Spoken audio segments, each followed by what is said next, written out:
thank you all for coming today. Appreciate it. Obviously, just finished up practice 11. Getting some good work done out there, but we're a long ways away, right? 18 days from our first game, and we've got a lot of work to do still in training camp, and that's got to be our mindset. We're not even thinking about game one. We just got to put in the work day in and day out, and doing some really good things, but a ton to be fixed, right? We're got to go back and make sure we're right on the basic fundamentals to go out there and play football at a high level. We're closing in on our, installation. After 11 practices, we should pretty much have the majority of our offense, defense, and special teams in. Now a lot of situational stuff, right? Third down calls, some special teams, some variety of different things that we got to continue to work on. Red zone, backed up, and we go through the list as we prepare. But, look, you guys are going to ask who's stepping up. Every day we're seeing a different guy. And, we've had one scrimmage, and we always say scrimmages are moving day, right? Guys move up and down the depth charts. We don't set them, they set them themselves. And I'm pleased with the effort, but, we got to continue to work in the right direction. We've got the blinders on. It's a one day at a time approach. But I do like the mindset and the way these guys work. We got to clean a lot up before we get going. Hey, Coach, with most of the offense coming back, most of the offense staff in place, how close should it be for the transition of the guys getting it, other than the new guys coming in, to getting into a nice little rhythm and developing that chemistry? Yeah, fortunately, anytime you got the quarterback coming back and really your three leading receivers are all back, and your tight ends, there's some new O-line, obviously, and so that's always say that takes the longest to gel is that offensive line. But they're coming along nicely. The chemistry's there. Obviously, Coach Ramsey and his staff do a phenomenal job. They deserve all the credit along with the players. But we've got to continue to work. I told them we can't rest on our own merits. I mean, there was games last year where offense got our teeth kicked in, and it wasn't good enough. And we can't go out there and say, well, we were good last year, everybody's back, so we're just going to magically show up and think that we have the answers. Heck no. And so we're on their tail every single day to continue to strain. But the chemistry's there, right? Seth has a great relationship with those receivers. He's built one with the offensive line. The communication has to continue to be there. We'll see what we can do. Obviously, some new running backs. The loss of Blake Watson's huge.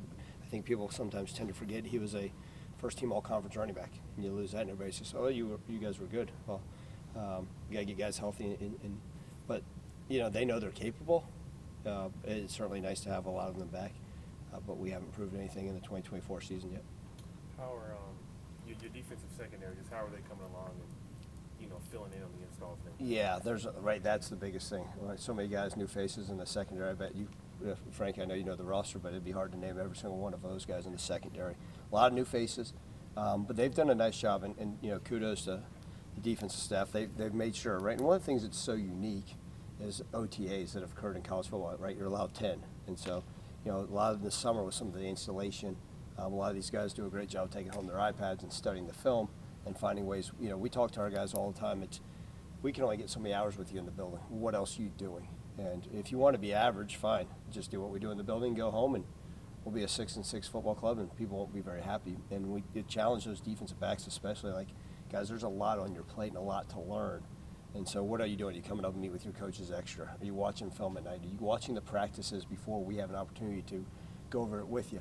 And they've kind of taken the bit, and it's been good. And I always say this, we got to be careful. It's great to say we got all of this scheme. And scheme's going to win you some games, but reality of it is we got to go out there and tackle well. We got to be able to cover in the secondary. So if we got to go out there and play man coverage every day, and that's what we're capable of, and that's what we're best at, we'll do it. We got to be a quarters team. And be careful with what we're doing, we'll do that. So we're still getting a feel. I don't want to put the cart before the horse and say this is what our defensive scheme's going to be like during the season. But the defensive backs alone, there's a lot on their plate, but they're working nicely to understand and make sure they're ahead of the game. I got to ask just the new faces on the coaching staff, right? You went through spring, now you're going through fall step. Just how are you liking, their coaching styles and how they're doing things? Yeah, you're going to get a positive answer with that one. I don't think we've had any coaches leave now. We lost one in the middle of spring ball.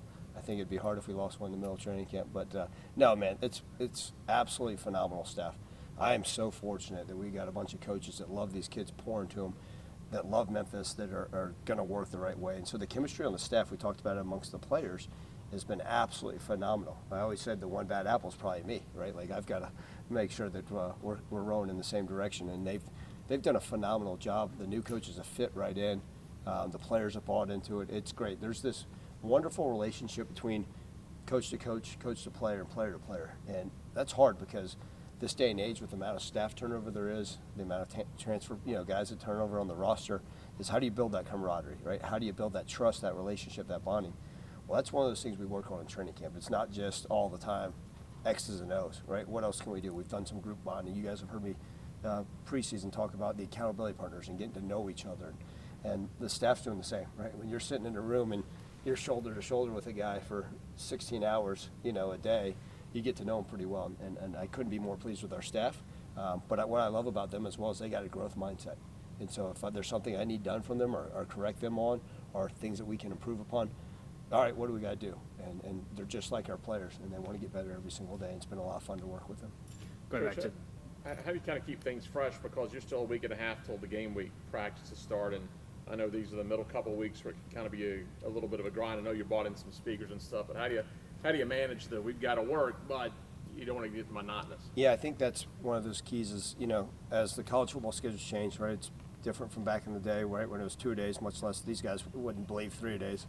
They all think I played with a day with a leather helmet you fold it up and put it in your back pocket. I told them I'm not that old, but we do. We have to keep it fresh. We have to keep it interesting. I think, the other night I canceled night meetings, let them go see a movie. And, that's not me being soft, but it's, hey, now they're more eager to come in the next morning. We had a great guest speaker last night. We've had multiple. We're going to continue to have people that can come in and inspire them. They don't want to just hear me talk all the time.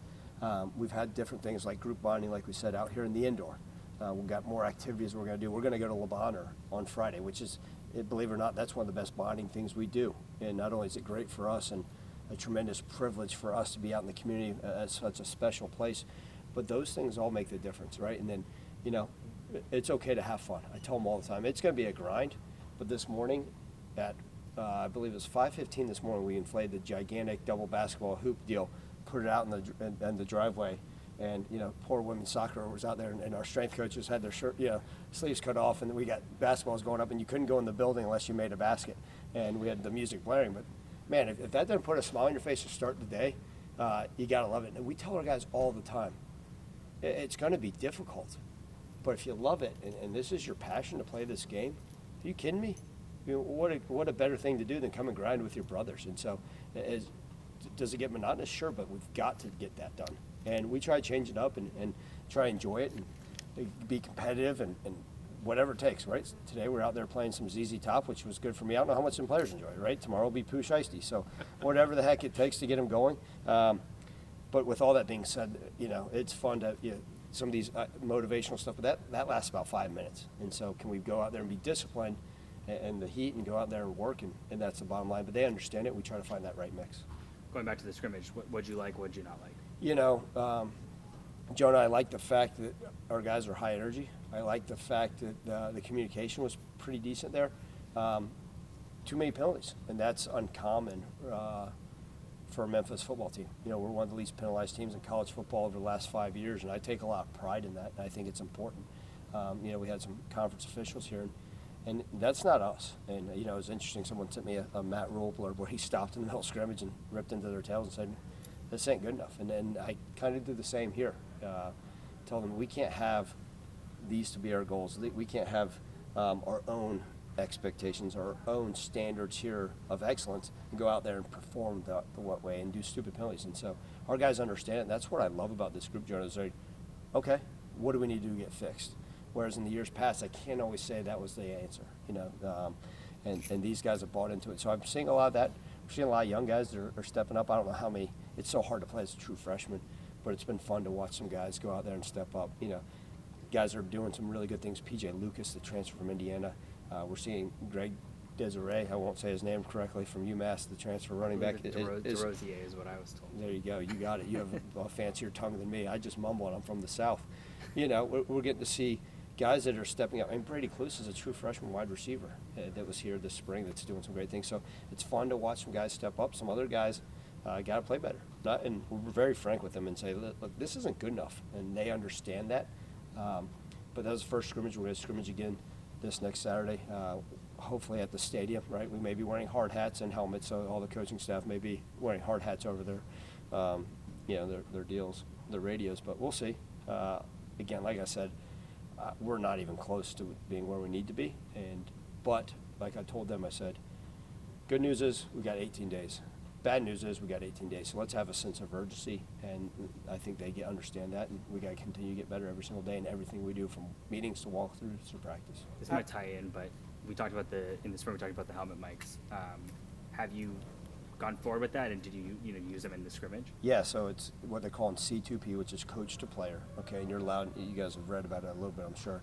There are green dots, just like the NFL, on the back of the helmet. I would assume that, again, who knows, right? That 99.9% of the teams are putting them on quarterbacks on offense. Now, some people said, "Man, do you put it on the center if you got a smart quarterback?" And let me talk to the center the whole game, and make it put us in the right calls. Interesting thought. We may be the first team that does that. And then defensively, right, most teams are putting them on the safeties or the linebackers. We're experiencing with both, kind of see what's the best fit. I still think you got to signal. I still think you're going to huddle some, right? And you're going to do a variety of different things that occur. It's good. It's a learning experience. We also haven't been able to have the opportunity to have the cutoff like the NFL does. That's going to happen to us. But we can't do that in practice, other than me yelling at the coordinator, stop talking, But we haven't had the ability to work on the cutoff. So I'm sure there's going to be some in-game adjustments. We're going to continue to practice it. We work on it in practice itself, not just the scrimmages. That's a unique thing. We haven't had the chance to use the tablets yet. Hoping we get a chance to use them before the first game, but we'll see. How has the development of the three phases of special teams been going so far with 18 to go? Yeah, it's some new kickers, new punters, right? Same long snapper who's really darn good. But then, the core part of the units, I think this is where we're starting to see who can step up, right? We could easily put Greg Rubin on every special team, but we got to be smart. If he's our starting safety, where's he going to start, on kickoff? Okay, then let's be smart. We spend really the first 6 practices, the only special teams we talk about besides field goal and field goal block is punt. It's the most important unit. So, we're just now getting into kickoff return, right? You got to be able to punt the ball and protect it. We gave up a block last year, and I'm still sick to my stomach. You got to be able to kick the ball off and cover. Reality, if you fair catch every kickoff return and you get the ball in 25, you're like top 15 in the country in return yardage, which is absolutely bizarre. So we know where we got to really butter our bread, but work to go with there. A lot of these guys have never played certain positions. We got some of these transfers that were never even on special teams, but we're using all hands on deck, and I think the guys have got the major buy-in for that. You were talking about the penalties during the scrimmage. Do you think that was just a focus thing, or just where you are in fall camp? What kind of comes into that? Yeah, right, it's where you are in fall camp, but I can't make excuses, right? It's my job to make sure we have a disciplined football team. And reality of it is that was also one of the first times we had a full crew of officials. And so what a young man thought was not a holding being called by me got called for a holding because he's got a couple pairs of eyes on him. And so I think those things was important. It was great for our guys to hear. I think it was a tremendous lesson. I'd rather all those penalties be called now than a week before the first game, much less in the first game. So, and again, I don't want to talk that far ahead, but North Alabama has a game prior to us. They have a week 0 game. I think that's a tremendous advantage. If you get a chance to play a full game, it's a different deal. We all know what happened. Last year in our first game, we had multiple turnovers. And so we got to be able to play clean football. If it's not fixed by this next scrimmage, I'll have some major concerns. But I'll get back to you on that. But I think a lot of it, not just lack of focus, really the first time that intense types of practice, we do our best to manipulate that and make that happen in the day-to-day. But there's nothing like line up and say, let's go drop the ball and play ball. I know we talked about it kind of throughout the whole offseason, how settlement changes to college football. Now that we have some clarity on it, A, how close have you continued to kind of follow it as you get into the season? And then B, is there anything specific, roster limits, revenue sharing, that kind of stands out to you about it? Yeah, we get informed, but if you could in clarity explain the entire house settlement, what exactly it's going to look like, how much money every school is going to get, what it's going to affect on Title IX, other sports, what the exact rules are with roster limitations. Are they 105 full scholarships? Is it going into if you're a walk-on or your grandfathered in? There's still some whispers out there. I've been fortunate to have some decent conversations with Ed Scott and kind of where we're going to stand on this thing. But reality, we all know I've got to be prepared when I come up for air in December. Okay, what's the roster look like? What are we doing with recruiting? And that's part of that during the season. So I've got to keep an ear to the ground, but I also can't let it distract me, from the task at hand, what occurs between these white lines and in this building. So it's interesting. Like I told you, out of 130 Division I head coaches, not a single one wanted to reduce the limits on the roster. Well, no one asked us our opinions, nor do they care. So whatever they tell us we're going to do, that's what we have to do. And you've seen some head coaches get very frustrated with it because I think we have some idea maybe what it should look like, but we're getting told by other people what we need to do and how it looks, and no one wants to hear head coaches complain. I'm not complaining. So whatever they tell us to do, if they say rosters are 50 people, if they say they're 150 people, we'll figure this thing out. I mean, and we've had this conversation, especially between you two in the off seasons. Every off season's been completely different, right? For me, right? COVID, okay, transfer portal, NIL, now this new. I mean, so every off season I wake up and say, okay, holy cow, what are the new challenges? And we're going to face them head on with a smile on our face and find ways to stay ahead of the curve and be really, really good here at the University of Memphis with how we run this program. Thanks, Coach. Thanks, Coach. Appreciate you. Yes, thank y'all.